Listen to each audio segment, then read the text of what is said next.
vous invite juste à saluer quelqu'un autour de vous, peut-être un voisin, une voisine que vous ne connaissez pas.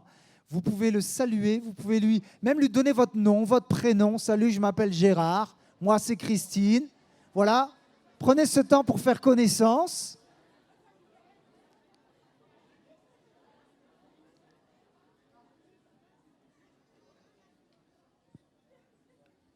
On veut souhaiter la bienvenue à tous ceux qui viennent ici pour là ou les premières fois. Peut-être que vous avez été invités, alors vous êtes nos invités d'honneur. Soyez les bienvenus à l'Église Parole de Vie. Et il y a des visages que je vois et je suis très content de les voir. Je suis très content de les voir ce matin. Waouh, c'est génial. Alors je vous invite à prendre place. J'espère qu'il y aura assez de place pour tout le monde. Je vois que c'est bien rempli, mais on va vous trouver une place. Je voudrais juste vous présenter notre invité. Notre invité ne vient pas de la porte d'à côté, il a traversé l'Atlantique. Alors pas à la nage, mais en avion. Et cet invité s'appelle Denis Morissette. Il fait une tournée dans tout le Val-de-Loire, donc ça fait à peu près 2 semaines qu'il est parmi nous en France. Et il va d'église en église et on a eu la joie de le recevoir hier.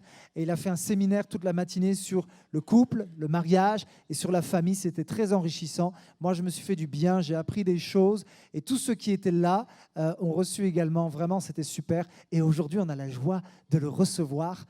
Donc, Denis Morissette était un de mes professeurs à l'Institut de théologie pour la francophonie au Canada, à Montréal. Est-ce qu'il y a des gens qui ont déjà été au Canada? À main levée. Ah, donc vous connaissez le sirop d'érable, tout ça? OK, vous connaissez ça? Ah, OK. Donc, vous pourrez traduire à votre voisin s'il ne comprend pas le québécois. Voilà.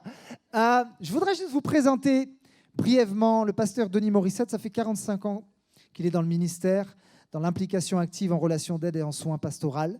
Il enseigne le counseling pastoral depuis plus de 35 ans dans divers collèges bibliques et instituts de théologie. Il a également mis sur pied et a dirigé pendant 15 ans le département de relations d'aide et de soins pastoraux de l'Église Nouvelle Vie, pour ceux qui connaissent, avec le pasteur Claude Houde. Et il est également consultant auprès de plusieurs dénominations, organisations chrétiennes. C'est également un conférencier impliqué dans plus de 15 pays francophones et hispanophones. Et nous avons la joie de l'accueillir. Alors, est-ce qu'on pourrait accueillir sans plus tarder le pasteur Denis Morissette à l'Église Parole de Vie? Bienvenue, Denis.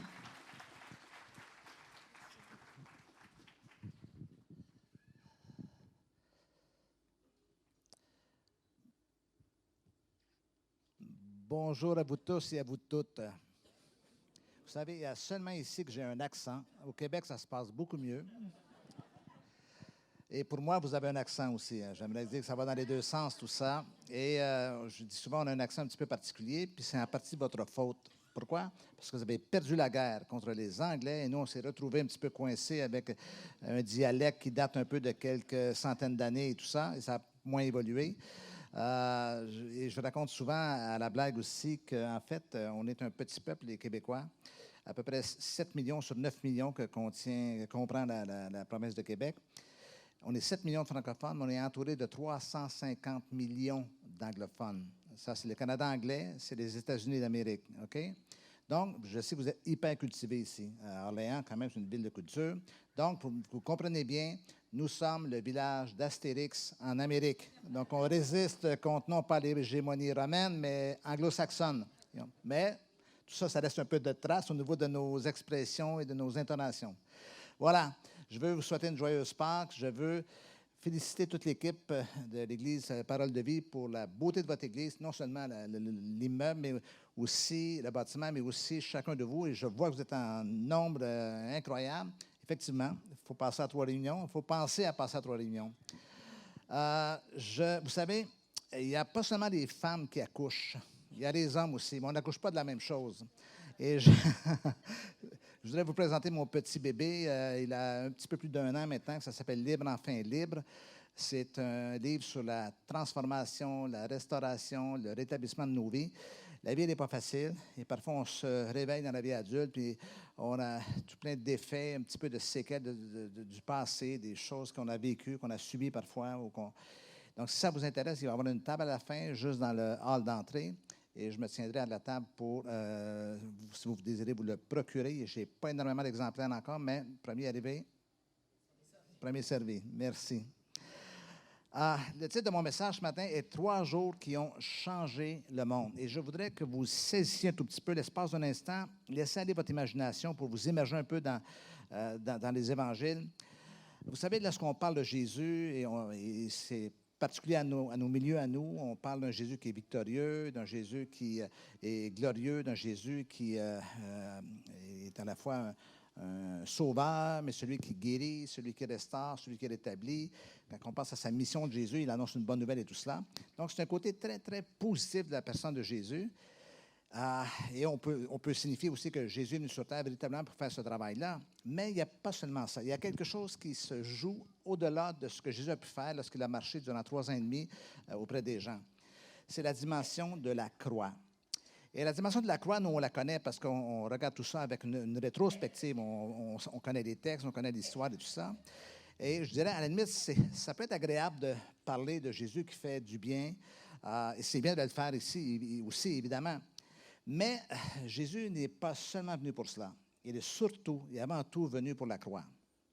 C'est ce qu'il visait, c'est l'objectif qu'il visait. Ce qui se passe avant la croix, ce sont des éléments qui sont importants, mais qui sont secondaires, parce que l'objectif, depuis toujours, depuis que Dieu a vu et a été témoin de la manifestation du péché dans ce monde, Jésus venait pour cela. Mais par contre, cette réalité pour les disciples, de la perspective de la croix, semblait invraisemblable, semblait impensable. Et c'est manifesté, vous allez voir dans les textes dans quelques instants, par ce que j'appelle le grand déni. L'incapacité d'accepter la réalité de ce qui était sur le point de se produire. Le déni, c'est un mécanisme intérieur. Nous sommes tous avec ce mécanisme parfois vis-à-vis, face à une mauvaise nouvelle. On a difficulté à croire que cela est arrivé, tout cela. Et lorsque Jésus a commencé à aborder la question de ses souffrances et de la mort, l'ensemble des disciples, et en particulier Pierre, ont réagi justement avec ce déni-là. Non, ça n'arrivera pas. Et regardons un petit peu le texte. Alors, il commença à leur apprendre qu'il fallait que le Fils de l'homme souffrit beaucoup. Qu'il fut rejeté par les anciens, par les principaux sacrificateurs et par les scribes, qu'il fut mis à mort et qu'il ressuscita 3 jours après. Il leur disait ces choses ouvertement. Et regardez bien, imaginez encore une fois la scène. Et Pierre, l'ayant pris à part, se mit à le reprendre. C'est encore une fois d'imaginer la scène. Jésus, il est là. Jésus a fait des miracles. Jésus a fait des délivrances, des libérations, a chassé les démons. Et là, tout d'un coup, Pierre, avec un ego peut-être un peu surdimensionné, décide de prendre Jésus à part pour le reprendre. Quelque chose comme ça n'arrivera pas. Seigneur, ça n'arrivera pas tout ça. Mais non seulement Pierre a eu cette réaction, mais les disciples ont été un peu comment dirais-je, estomaqués par la perspective de cela. Et le prochain texte qui apparaît toujours dans le même chapitre de l'Évangile de Marc, car il enseignait à ses disciples, et il leur dit, « Le Fils de l'homme sera livré entre les mains des hommes. Ils le feront mourir. » Les gars, regardez-moi, je vais mourir. Et 3 jours après qu'il aurait été mis à mort, il ressuscitera. Mais les disciples ne comprenaient pas cette parole et ils craignaient de l'interroger. Donc, à quelque part, la nouvelle est tellement énorme qu'il évite le sujet. Il ne veut pas en parler plus à fond avec Jésus. Mais ce qui se passe, c'est que d'un côté, il y a la réaction de Pierre, elle est très impulsive, très spontanée. On connaît Pierre un peu comme personnalité. Mais c'était l'incapacité non seulement d'envisager la crucifixion, d'envisager la mort de Jésus, mais aussi d'envisager cette notion qui s'appelle la résurrection, qui pour eux est encore une fois hors de l'ordinaire. Le grand paradoxe, c'est que le texte mentionne que ce sont le Judas, Caïphe, Pilate, les leaders religieux, la foule qui ont précipité littéralement la crucifixion et la mort de Jésus. Mais ce que je voudrais que vous réalisiez aujourd'hui, c'est qu'il s'est passé une série d'événements qui sont manifestés sur 3 jours. 3 jours déterminants. 3 jours où tout a pu basculer dans le vide et le néant. 3 jours cruciaux, mais en fait, 3 jours qui vont tout changer et qui vont générer énormément d'espoir. Et j'aimerais qu'on regarde un petit peu quelques instants ces 3 jours. Le premier jour, évidemment, c'est le vendredi. C'est la décision. L'élément clé de ce vendredi, pour Jésus, c'est la décision. Et le texte nous mentionne ce qui suit. Il prit avec lui Pierre et les 2 fils de Zébédée, donc on sait que c'est Jean et Jacques. Et il commença à éprouver de la tristesse et des angoisses. Il leur dit alors, « Mon âme est triste jusqu'à la mort. Restez ici et veillez avec moi. Puis, ayant fait quelques pas en avant, il se jeta sur sa face et pria ainsi, mon Père, s'il est possible que cette coupe s'éloigne de moi, toutefois non pas ce que je veux, mais ce que tu veux. » Alors, Jésus est confronté à une immense décision. La perspective de cette décision et la perspective de jusqu'où va l'amener cette décision génère en lui beaucoup d'angoisse et beaucoup de tristesse. Et j'aime ce texte-là parce que ça fait de Jésus quelqu'un qui est beaucoup plus accessible. Parfois, on imagine Jésus un peu comme un super-héros, comme un héros Marvel, ou qui est au-dessus, que rien ne l'atteint, tout cela. Mais là, on a accès au Fils de l'homme dans son humanité. Donc, si parfois, vous êtes tourmenté par l'angoisse ou vous êtes submergé par la tristesse, rappelez-vous que c'est aussi ce que Jésus a vécu et qu'à quelque part, on peut s'identifier encore davantage à lui, même si, évidemment, on n'a pas à vivre ce qu'il a vécu, c'est-à-dire la crucifixion et la mort. Donc, dans ce texte qui est fascinant au niveau de la décision, c'est un peu l'agonie que vivait Jésus, c'est-à-dire la perspective de la croix, de faire la volonté de son Père, mais tout cela est aussi la perspective de la séparation avec son Père. Et c'est l'agonie à laquelle, à quelque part, il a voulu se soustraire. Père, si c'est possible, éloigne de moi cette coupe. J'aimerais mieux pas y aller. Je n'ai pas le goût. Parfois, je me suis retrouvé devant des situations où il faut que je prenne une décision, puis parfois, je me fais une blague à moi-même en me disant « Maman, viens chercher ton petit garçon, peu importe l'âge qu'il a, parce que là, il faut que je prenne une décision. Je sais que ça va me coûter quelque chose. Je sais que je vais devoir payer le prix. D'ailleurs, quand Dieu m'a appelé au ministère, je savais que je devais me décider. Mais avant de dire le oui, je me projetais dans le futur sur les obstacles, sur les défis, sur les effets parfois des effets du ministère et de la souffrance qui est associée à cela. Mais on a une décision à prendre à quelque part, chacun de nous dans la vie. Mais Jésus savait aussi qu'il était le seul à pouvoir absorber ce que j'appelle l'énergie destructrice du péché. La croix servait à ça. Puis ainsi, inaugurer la fin de cette menace pour l'univers, pour les anges, pour la terre, pour l'homme, pour vous, pour moi. Alors, lorsque Jésus s'écria « Tout est accompli », il ne faisait pas seulement allusion à sa mission de rédemption, mais au fait, à ce qu'on pourrait qualifier de la contention du péché comme une force destructrice dans cette humanité-là. Voilà pourquoi il a pu dire mission accomplie, ou nous pouvons dire mission accomplie. Mais ça a pris une décision. Et vous et moi, à certains moments donnés de notre vie, nous avons des décisions à prendre. Dépendamment des enjeux, c'est à quoi nous avons à faire face. Parfois, c'est en regard de nos enfants, de nos adolescents. Parfois, c'est notre mariage. Parfois, c'est face à prendre la décision de quitter quelque chose ou de changer de voie ou de changer de parcours, de changer notre façon de concevoir. Il y a des décisions qui sont souvent difficiles à prendre. Mais lorsqu'on est inspiré par Dieu, et c'est ce que Jésus a fait, il est allé auprès de Dieu, « Seigneur, Seigneur, Seigneur, éloigne de moi cette coupe. » Puis après coup, tout de suite, il se redresse ou il se replace intérieurement en disant « Non pas ce que je veux, mais ce que tu veux. » Je veux que vous réalisiez que Jésus avait l'entière liberté ce jour-là de dire « Non, je refuse, j'y vais pas à la croix. J'ai changé d'idée, Seigneur, ramène-moi, je remonte en haut. » En haut, en tout cas, vous savez. Alors, la réalité, c'est qu'il a pris la décision de façon consciente et volontaire. Mais cette décision, évidemment, lui a coûté quelque chose. Il le savait. Et ça nous amène du vendredi jusqu'au samedi. Et le symbole du samedi, c'est à quelque part un symbole de désolation. Et à la 9e heure, Jésus s'écria d'une voix forte, « Élie, Élie, lama sabachthani », ce qui signifie « Mon Dieu, pourquoi m'as-tu abandonné ?» En fait, au-delà de la souffrance physique, au-delà de la souffrance morale, au-delà de voir ces gens qui étaient autour de lui se moquer de lui et de la souffrance physique de se faire clouer, de se faire flageller. Et vous savez, il y a eu plein d'études médicales sur ce drame de la croix, de comment Jésus est mort littéralement. Mais en fait, je pense, sans trop interpréter, que ce qui le faisait davantage souffrir, c'était cette rupture avec Dieu, que l'espace, un instant, un peu comme une éclipse. Dieu était pour l'abandonner à cause du fait qu'il portait l'entièreté du péché de l'humanité, de votre péché, de mon péché, de notre péché. Et, évidemment, cette désolation trouve son comble dans la mort. Mais Jésus, ayant poussé un grand cri, expira. Et là, le voile du temple se déchira en deux. Depuis le haut jusqu'en bas, le centenier qui était là, qui était témoin de cela, qui était en face de Jésus, Voyant qu'il avait expiré de la sorte, de cette façon, comme si toute la terre y agissait à son dernier souffle, assurément, cet homme était le Fils de Dieu, mais maintenant, il était trop tard. Il y avait aussi des femmes qui regardaient de loin, un petit peu en arrière-plan.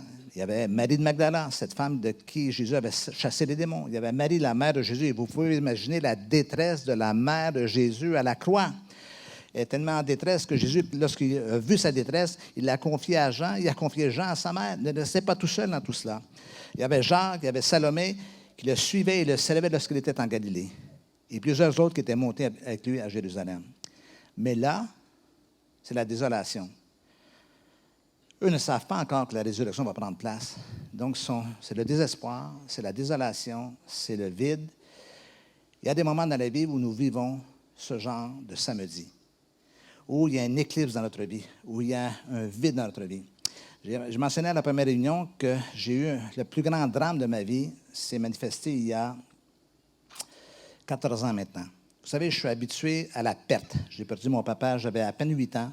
J'ai perdu ma mère, j'avais 21 ans. Dans les deux cas, c'est le cancer. Et la mère de mes enfants, de mes 4 garçons, elle est décédée il y a 14 ans, en 2010, des suites d'un cancer. Alors, au-delà du récit de tout cela, si vous avez perdu un être cher, vous allez être capable de vous identifier à moi le vide d'après-coup. Et là, je me souviens, j'ai passé 159 jours à l'hôpital, avec l'espoir, le désespoir, l'espoir, le désespoir. Un traitement va marcher. Les gens qui viennent, les pasteurs qui viennent, qui prient avec elle, l'onction, on a tout essayé. Il y avait 1000 jeunes qui priaient pour ma femme à Toulon, dans un ralliement de jeunesse. Moi, j'étais hyper touché et j'avais cet espoir-là que Dieu, qu'il pourrait se passer quelque chose. Malheureusement, elle est décédée. Mais elle a été courageuse tout au long de sa maladie. J'étais fasciné parce que j'ai redécouvert ma femme avec un courage extraordinaire et surtout une préoccupation. En fait, ce qui la préoccupait, ce n'était pas tant de mourir, c'était d'abandonner ses enfants. C'est incroyable, hein? Et ça me fait penser à Jésus à la croix, qui, l'espace d'un instant, au milieu de ses souffrances, se préoccupe de sa maman et se préoccupe de l'apôtre Jean. Et je me souviens qu'après coup, tout s'est arrêté. Je n'ai plus d'appel, je ne voyage plus. Les gens qui venaient me consulter à mon cabinet ou à l'église, tout s'arrête. Et là, quand tout s'arrête comme ça, c'est le vide total. Et le vide, ça génère de l'angoisse. Okay? C'est comme s'il n'y a plus rien. C'est comme si le monde s'était arrêté. Et on a beau se rassurer, mais on est humain profondément. Et quand je me projetais dans l'avenir, c'était simplement le vide que je voyais là. Est-ce que vous me suivez ce matin? Est-ce que vous êtes avec moi? Et là, un soir, je suis à la maison, tout est terminé, les funérailles ont lieu, les projecteurs sont éteints, si on peut prendre l'expression suivante. Et je me souviens très bien, permettez-moi juste l'espoir d'un instant, je suis assis à l'extérieur, sur ma terrasse, à la maison, dans la nuit noire, il est peut-être 10h, 11h le soir, c'est l'été, quelques mois après le décès. Et là, je suis là et je suis pas découragé, je ne suis pas désespéré, je suis juste vide, le néant. Est-ce que vous saisissez à quoi je fais allusion? Et là, pendant que je suis là, en train de réfléchir, et ne sachant pas ce que l'avenir va me réserver, j'entends tout doucement à mon oreille, « T'es foutu, t'es fini, il est où ton Dieu? » Alors, vous pouvez imaginer d'où venait la voix. Mais ce n'était pas une voix audible, encore une fois. Et là, je dis souvent à la blague, ça sentait du soufre. Donc, vous pouvez imaginer la laine de l'ennemi, la laine du diable, où ça provient de l'enfer, littéralement. Et là, je suis là. Et quand j'entends la voix, je la reconnais tout de suite. Encore une fois, ce n'est pas une voix audible. Là. Je ne suis pas très, très mystique, mais c'est ce qui se passe à ce moment particulier. Et d'ailleurs, le côté lâche, je vous dirais, de l'ennemi, c'est qu'il nous attaque dans les moments les plus vulnérables de notre vie. Ce n'est pas quand on est fort, ce n'est pas quand on est dans la victoire, c'est quand on est bousculé, lorsqu'on est frappé durement, qui se manifeste. Et là, je suis là. Et tout d'un coup, je me mets à repenser à toutes ces années où j'ai servi le Seigneur. Je me suis mis à repenser à ma conversion. Je n'ai pas pu inventer ma conversion. C'était tellement radical. J'ai pas pu. Je me suis rappelé de la fois qu'il m'a rempli de son Saint-Esprit avec toute l'évidence. Je n'ai pas pu rêver ça. Je n'ai pas pu imaginer ça. J'ai pensé à son appel qui était une obsession pour moi de vouloir aider les gens qui souffraient, de les aider. Seigneur, je veux sauver l'humanité comme toi.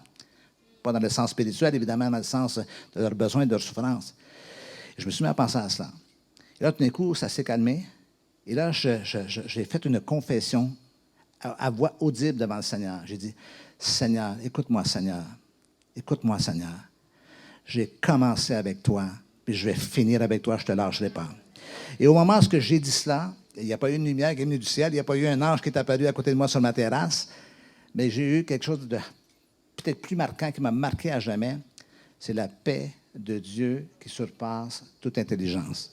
Vous savez, c'est un beau texte, ce verset, hein? C'est un beau texte, mais ça ne reste qu'abstrait tant aussi longtemps qu'on ne le vit pas. Et je me souviens que j'étais là, puis tout d'un coup, je me suis dit, bien, peu importe ce qui arrive dans l'avenir, excusez-moi l'expression, mais je m'en fous royalement. Pourquoi? Parce que je sais que Dieu est avec moi. Peu importe ce qui arrivera, je sais que Dieu est avec moi.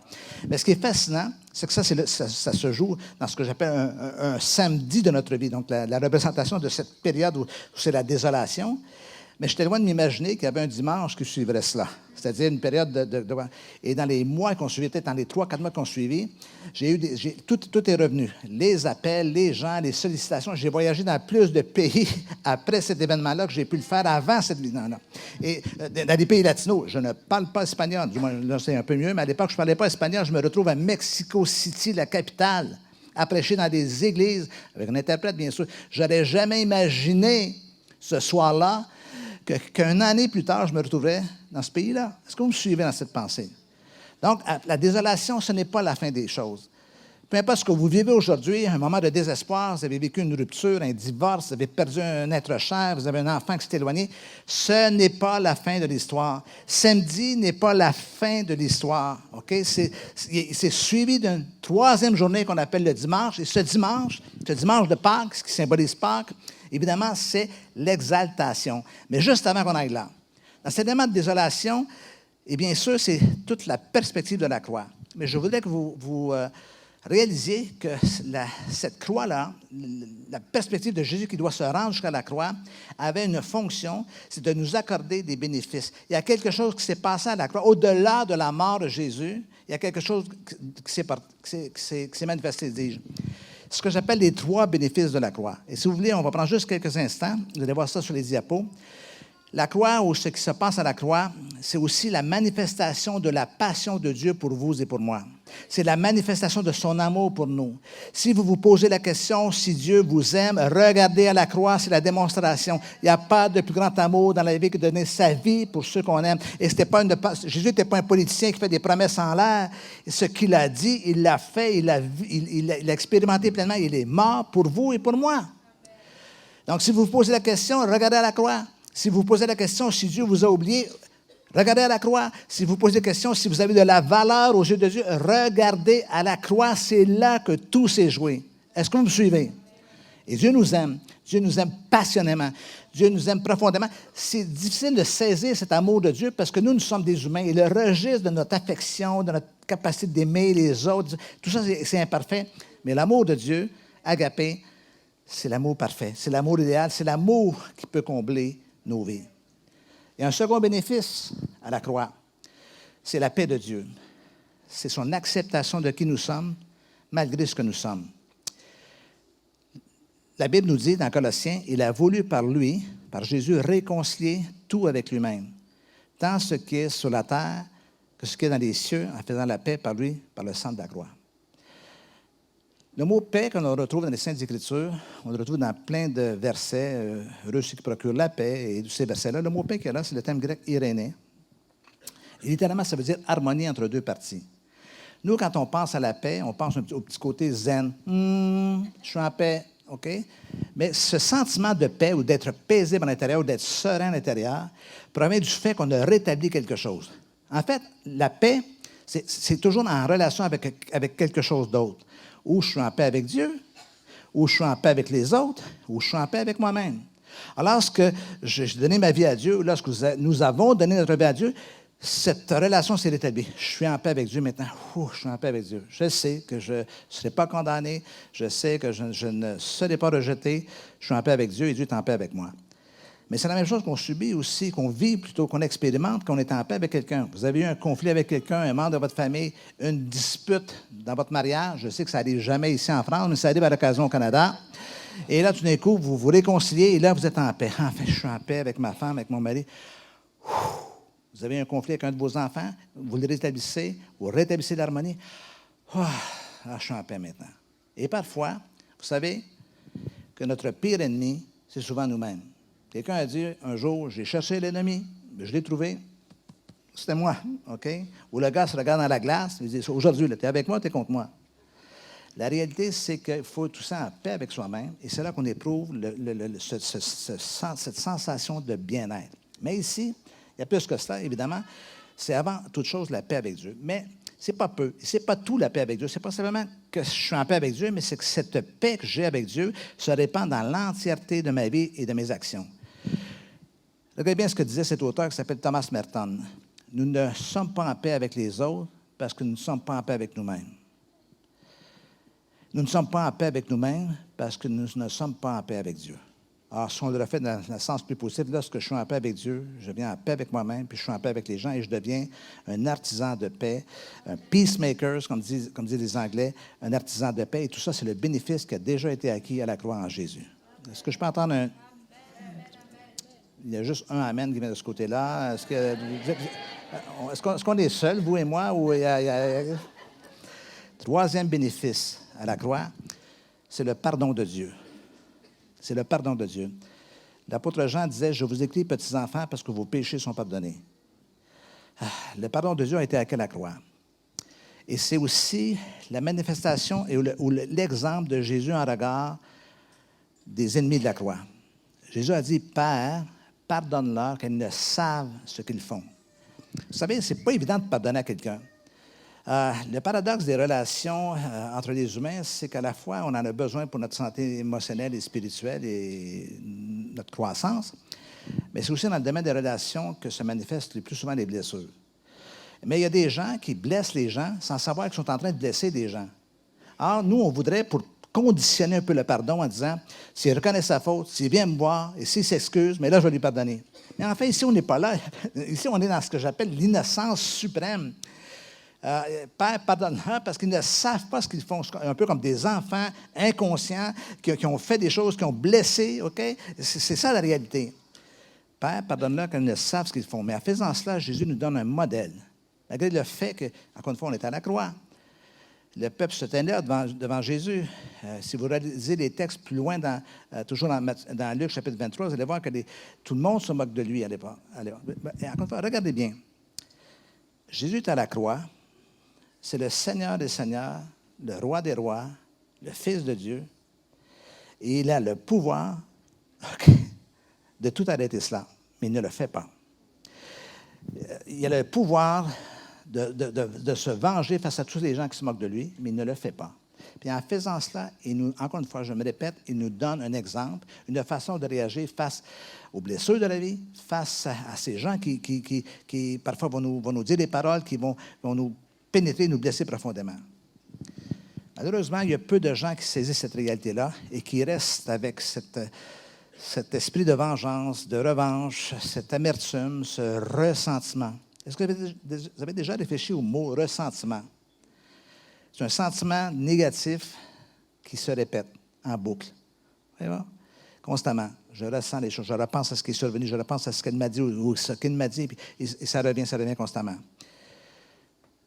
Il y a un auteur qui s'appelle Jerry Bridges qui a dit « Au lieu de vivre sous le soleil du pardon de Dieu par le Christ, par Jésus, nous avons tendance à vivre sous un ciel couvert de culpabilité, de remords la plupart du temps. » Mais la croix nous sert d'exemple encore une fois. Nous pouvons pardonner comme Jésus a pardonné. Est-ce que vous êtes toujours avec moi? Le théologien John Stott, qui a écrit un super livre, si vous avez l'occasion de mettre la main dessus, qui s'appelle « La croix de Christ », a dit « La croix transforme tout. Il nous donne une nouvelle relation avec Dieu, une vision équilibrée de qui nous sommes, parce qu'en fait, c'est notre péché qui a été porté à la croix. Un intérêt renouvelé pour la mission, un amour accru pour nos ennemis, et ouais, aimez vos ennemis, et le courage de composer avec les perplexités de la souffrance qui est sur terre. La croix, ce n'est pas peu. La croix, c'était la destinée de Jésus. C'est pour cela qu'il est venu avant toute chose. Il devait s'y rendre pour que l'univers entier en retire tous les bénéfices et chacun de nous. Mais laissez-moi aller un peu plus loin dans cette pensée. Toujours, John Stott a dit un jour, il y a une espèce de paradoxe dans la croix, parce que, excusez-moi, tous les gens peuvent dire jusqu'à un certain point, est-ce que c'est un échec? Et peut-être les gens qui étaient devant la croix, les soldats romains et tous les gens qui se moquaient me disaient, c'est un échec, ça y est, cet homme qui avait des paroles, cet homme qui a posé des gestes, maintenant c'est fini, on passe à autre chose, le rideau tombe et tout cela. Et en fait, il dira, regardez-le là, crucifié sur sa croix, privé de toute liberté de mouvement, pendu au bois avec des clous, un peu comme épinglé, comme un insecte, impuissant. Cela semble être la défaite totale. S'il y a victoire, c'est pas Jésus qui l'a, c'est la victoire de l'orgueil, c'est la victoire de la méchanceté, c'est la victoire des préjugés, c'est la victoire de la jalousie, c'est la victoire de la lâcheté, c'est la victoire de la brutalité, parce que c'est ce que Jésus a subi. Pourtant, ce que le christianisme dit, c'est que la réalité de ce que les gens voient est à l'opposé de l'apparence. Ce qui ressemble à la défaite du bien par le mal, et en fait, c'est la défaite du mal par le bien. Est-ce que vous me suivez? Et gardons toujours à l'esprit que le bien est plus fort que le mal. On regarde autour de nous, on regarde les guerres, on regarde tout ce qui se passe, on a toujours l'impression que, Seigneur, le mal va toujours triompher. Non! En apparence, c'est cela. Mais dans la réalité, ce n'est pas toujours cela. Jésus, le vaincu, il est lui-même le vainqueur. Écrasé par le pouvoir impitoyable de Rome, il va écraser la tête du serpent. La victime est le vainqueur. Nous, on pense qu'il est victime. Non, il est vainqueur. Et la croix demeure l'endroit où il va régner sur la terre entière, sur le trône d'où il gouverne le monde. Mais il y a une troisième journée qui s'appelle le dimanche. Et c'est un dimanche de réjouissance, c'est un dimanche d'exaltation. Vous l'avez chanté ici lors de la louange. Je sais que ça va se manifester après le message. Je vais même demander aux musiciens déjà de vous préparer un tout petit peu. Le premier jour de la semaine, elles se rendirent, les femmes, au sépulcre de grand matin. Elles s'en vont dans un rituel tout à fait normal, c'est-à-dire, ils vont aller porter les aromates qu'elles avaient préparés parce qu'ils étaient convaincus qu'évidemment, ils devaient prendre soin du corps de Jésus. Il y avait quelque chose de respectueux dans tout cela. Mais là, elles arrivent sur place, puis elles trouvent que la pierre a été roulée de devant le sépulcre. Mais qu'est-ce qui se passe au juste? Qu'est-ce qui se passe au juste?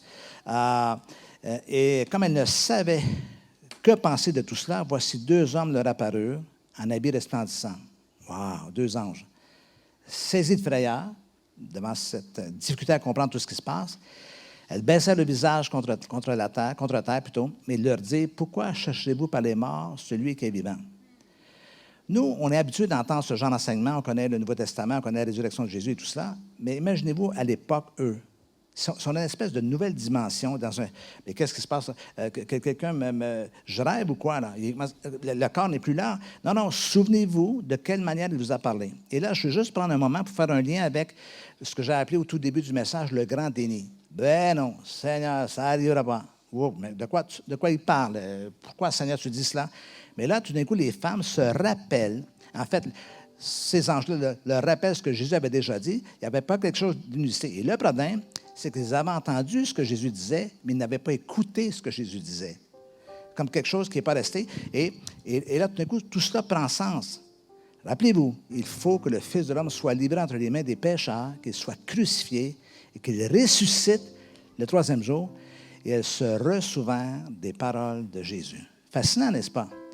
Vous savez, on voudrait avoir accès au moment exaltant de la vie sans avoir passé par des décisions importantes. Nous voudrions avoir accès au moment exaltant de la vie sans les étapes qui précèdent, qui sont parfois jalonnées de désolation, comme Jésus. Nous voudrions arriver à dimanche sans passer par vendredi et samedi. Mais la réalité, c'est que nous sommes tous confrontés à des situations dans lesquelles on est coincé, en s'imaginant qu'il y a peu de possibilités. Mais ce matin, je veux vous signifier qu'après le samedi, il y a le dimanche. Pâques est la démonstration. Le dimanche, ce dimanche, symbolisé par Pâques, c'est la démonstration qu'il y a une vie après la tragédie, qu'il y a une vie après l'épreuve, qu'il y a une vie après ce qui semble impossible à régler. Mais Pâques, c'est l'espoir que donne la résurrection. C'est l'espoir que les choses peuvent changer, qu'il peut y avoir des dénouements dans notre vie. Est-ce que je peux entendre un amen sur ça? Le Jésus ressuscité, c'est l'essence du christianisme. Le pasteur en a parlé il y a quelques instants, je ne reviendrai pas là-dessus. Son message était percutant, ce message de transformation, de possibilité, et ça ne défait que si Christ est ressuscité. Alors, Christ ressuscité, ce n'est pas juste un fait historique, ce n'est pas juste un fait rattaché à notre foi ou à l'expression de notre foi, c'est aussi le gage que nous avons accès à tout ce qui est possible dans la vie. Il s'est humilié lui-même, la Bible nous dit, se rendant obéissant jusqu'à la mort, même jusqu'à la mort de la croix. C'est pourquoi aussi Dieu l'a souverainement élevé. Il lui a donné le nom qui est au-dessus de tout nom, afin qu'au nom de Jésus, tout genou fléchisse dans les cieux et sur la terre et sous la terre, et que toute langue confesse que Jésus-Christ est Seigneur. Est-ce que Jésus-Christ est Seigneur ce matin pour vous? Est-ce que Jésus est Seigneur de votre vie? Dimanche, l'espoir. Tout est possible. Tout est possible. Je racontais ce matin, j'interpellais le pasteur parce qu'évidemment, il étudie au Canada, puis il a fréquenté une nouvelle vie le temps que j'étais là comme pasteur. Mais quand je recevais les gens à mon bureau qui vivaient des situations difficiles, j'avais une petite plaquette qui faisait face aux gens où c'était indiqué « Tout est possible ». OK? Je l'ai toujours, mais maintenant, je rencontre moins de gens. Je l'ai eu pendant des années, peut-être même une bonne quarantaine d'années. Alors, ce qui est fascinant avec cette petite plaquette, c'est qu'elle avait un effet chez les gens. Donc, les gens venaient me voir au bureau. Pasteur, je suis prêt avec une situation, il m'est arrivé quelque chose. Et là, évidemment, c'est le désespoir. Là, il regardait ma plaque, tout est possible. Et certains parlaient à ma plaque, ma petite plaquette. Là. Vous savez, après, c'était pas marqué Denis Morissette, directeur général ou président, c'était marqué tout est possible. Tout n'est pas possible, mais tout est... Puis là, je disais, c'est pas moi qui ai dit ça, c'est dans la Bible. Okay? Et on retrouve ce verset dans 2 textes du Nouveau Testament. Tout est possible à Dieu. Quels sont ceux qui croient que tout est possible à Dieu? Bon, maintenant, je savais bien que vous lèveriez la main. Mais il y a un second texte qui nous interpelle encore davantage, qui nous implique davantage, c'est « Tout est possible à celui qui croit ». Quels sont ceux qui croient que tout est possible à celui qui croit? Encore une fois, le même phénomène s'est passé que ce matin. Vous avez dégainé un petit peu moins vite là, pour lever la main. Parce que là, ça vous implique, vous. OK? Et parfois, on a le goût de dire, Seigneur, viens au secours de ma foi. J'ai peur de manquer de foi que les choses ne se réalisent pas. La réalité, c'est que Pâques, encore une fois, c'est l'espoir. C'est la certitude que tout peut devenir possible. Le Jésus ressuscité fait en sorte que c'est possible. La résurrection de Jésus, c'est la manifestation que tout est possible. Je ne dis pas que tout est facile, je dis que tout est possible. Maintenant, je vais terminer avec une dernière pensée, si vous permettez, avant qu'on passe à un moment de louange. Quand les gens pensent à Genèse chapitre 3, à l'entrée du péché dans ce monde, souvent ils imaginent un peu, mais Dieu n'avait pas pensé à cela, là, que Adam et Ève pouvaient chuter, ils pouvaient succomber à la tentation. Mais les gens s'imaginent parfois qu'il y a un système d'alarme qui est parti au ciel, bam, bam, bam, puis le péché est entré dans l'humanité et tout cela. Et comme si Dieu, à ce moment-là, est dans une mesure d'urgence, il ne sait pas trop ce qu'il va faire. Ce n'est pas le cas. Dieu avait tout prévu avant la fondation du monde. Et dans ce plan de transformation de l'humanité, ce plan de rapatriement de l'humanité, ce plan de rédemption de l'humanité, il y avait le second Adam, qui était Jésus. Ah, Dieu, dans son amour pour l'humanité, avait, depuis la fondation du monde, préparé ce plan, ce qui prend place dans ces 3 jours. Mais le Fils l'a mis en exécution sur terre il y a 2000 ans. C'est ce qu'on fête, c'est ce qu'on célèbre aujourd'hui. Mais le Saint-Esprit l'applique dans la vie du croyant dans le temps présent. Le Saint-Esprit l'applique dans notre vie à l'heure actuelle. Vous savez, Jésus était limité dans le temps et dans l'espace. Il n'était pas à 2 endroits en même temps. Il était limité par les dimensions physiques de sa personne lorsqu'il était sur terre, ses 3 ans et demi de ministère. Mais il avait dit, je vais vous envoyer le consolateur, l'Esprit de vérité. Il est préférable que je parte, que je quitte, pour que vous receviez le Saint-Esprit. Jésus était limité, mais le Saint-Esprit est illimité. Depuis 2000 ans, il agit de tout temps, de toute époque, dans tout lieu. Vous savez comment j'appelle le Saint-Esprit Dieu en liberté. Dieu maintenant n'a plus de contraintes. Et voilà pourquoi il sauve des peuples de toute langue, dans toutes les conditions, que ce soit dans les plus grandes dictatures, il y a toujours un ferment de christianisme qui montre de gens qui sont sauvés. On ne le voit pas parce qu'effectivement, l'information est contrôlée. Mais non seulement il fait cette œuvre dans l'entièreté de l'humanité, dans l'ensemble de l'humanité, mais il le fait dans ma vie, dans le temps présent. Je peux expérimenter les bénéfices que Jésus a accomplis à la croix pour moi. Mais l'application de ces bénéfices, c'est le Saint-Esprit qui le fait dans mon cœur et dans ma vie, dans ma personne. Savez-vous comment j'appelle le Saint-Esprit aussi? Le ministre de l'Intérieur. Vous me suivez? Il s'occupe des affaires internes de ma vie, de mon cœur. Il me connaît personnellement. C'est mon conseiller personnel. Il me guide dans toutes choses quand je prends le temps de l'écouter. Et c'est ça qui est glorieux. C'est cela qui est glorieux. Et ça, c'est possible à cause de la croix et à cause de la résurrection de Jésus en soi. Et je termine avec un dernier texte, si vous me permettez. Grâce soit rendue à Dieu. Et je prie que ce soit ce qui anime votre cœur, qui nous donne la victoire par notre Seigneur Jésus-Christ. On n'est plus samedi, on est dimanche. On est le jour de Pâques. Ainsi, mes frères bien-aimés, soyez fermes, soyez inébranlables, travaillant de mieux en mieux à l'œuvre, à la poursuite de l'œuvre du Seigneur, sachant que votre travail ne sera pas vain dans le Seigneur, à cause, évidemment, encore une fois, de la victoire qui est en Jésus. Est-ce qu'on peut dire Amen, Amen et Amen à tout cela? Est-ce que je peux vous demander de vous lever, s'il vous plaît, juste quelques instants? Juste terminer par la prière, je vais laisser la place au pasteur après les coups et au groupe de louanges.